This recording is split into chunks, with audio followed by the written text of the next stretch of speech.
In a city like Las Vegas, hit hard by the recession, recovery can't come soon enough.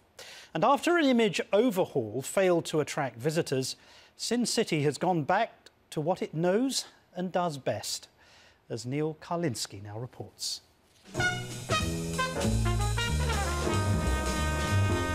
Las Vegas is so fed up with its own economic slump.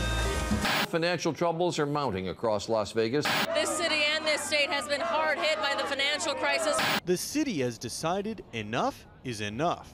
The water's nice, but no one is getting in. They've launched an ad with a news report of their own, making fun of all the gloom and doom. Sin City is fighting back and using all its best assets to do it.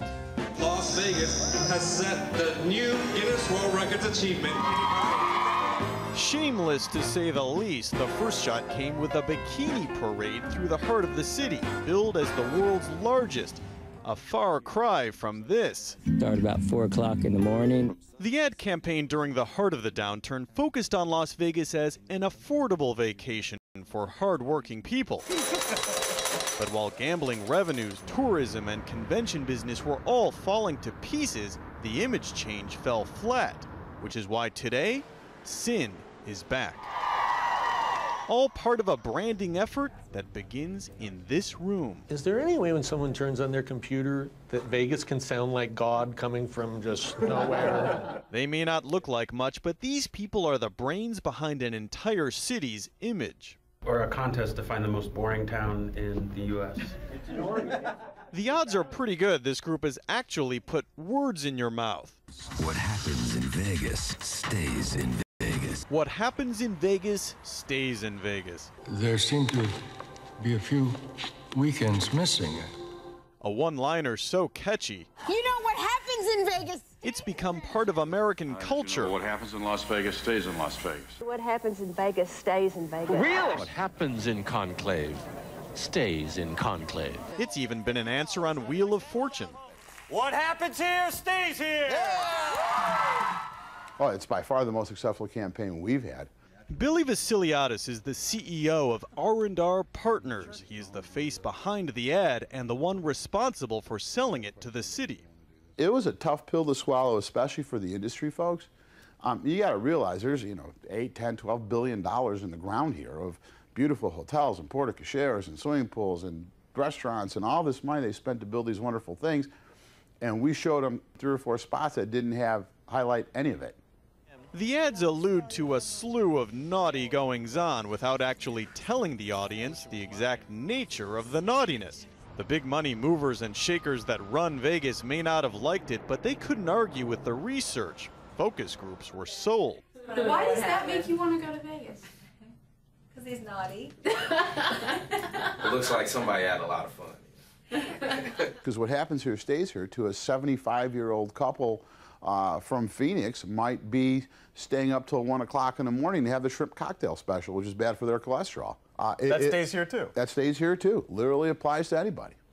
Arnie DeGeorge heads up the firm's creative team. Vegas was really hurting, and a lot of people out there thought the town was closed.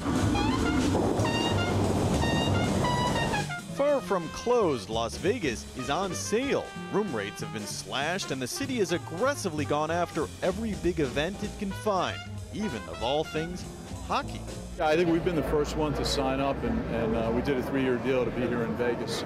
The NHL brought its finest athletes and a random assortment of movie stars here for a red carpet awards show.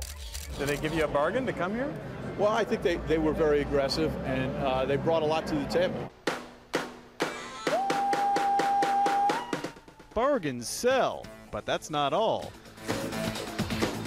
The hottest new show in town is called Peep Show, starring model, Playboy bunny, and famous Hugh Hefner ex, Holly Madison. I mean, it seems to me this show embraces exactly the Sin City image that Vegas is selling itself for. Absolutely. It's really refreshing to have here this show. It's like a big Broadway scale show, but it's beautiful to look at, it's sexy, it's fun. It's new, the songs are great, like everything about it is so much fun. Robin Leach, best known for his show Lifestyles of the Rich and Famous, now writes for the online magazine Vegas Deluxe.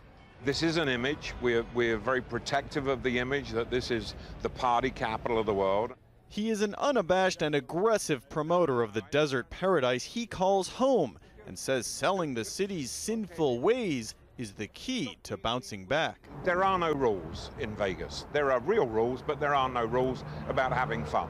If there is a rule, it's you have permission to misbehave. All right? That's the rule. You have permission to misbehave. Nobody's going to tell you off here. You are your own boss. So what we want to do is try and get some other ideas. The molding of what this city is and isn't never stops. Behind closed doors in what they call the war room, it's been decided Vegas is ready to party again. Vegas, baby. We've seen our friends lose their jobs. We've seen folks 401k plans. We've gone the toilet. Oh, we're done. You know, Americans don't do too well sitting like in a depressed state for too long. They want to get out of it. So gloom and doom time is over. Gloom and doom time, it looks to us, is over. It is the one message happening in Vegas. They don't want to stay here. I'm Neil Karlinski for Nightline in Las Vegas.